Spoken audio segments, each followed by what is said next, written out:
আইএসএফের মনোনীত প্রার্থী নুরুল আলম খান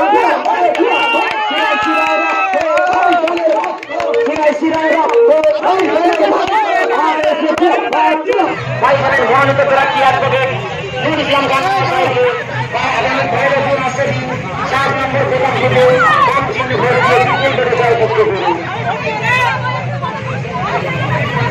বন্ধুগণ, 5 বছর পর আবার সুযোগ এসছে। এর আগে আমরা দেখি এই থানার যাদবপুর লোকসভার এমপি বিশাল কাজ করে ভোট দিতে না থেকে ভোট দিয়ে চলে গেছে। ভোট শেষ, নির্বিশেষ ভোট শেষ হবে, এই সাইনি শেষ হবে, কিন্তু আমাদের জেতালে, আমাদের ভাইজান মনোনীত প্রার্থী নুরুল আলমকে জেতালে আমরা জানি প্রত্যেকটা জাতি ধর্ম বর্ণ নির্বিশেষে প্রত্যেকটা মানুষের নিয়ে কথা বলবে। তার নাম নুরুল আলম খান, তার নাম নওশাদ সিদ্দিকী।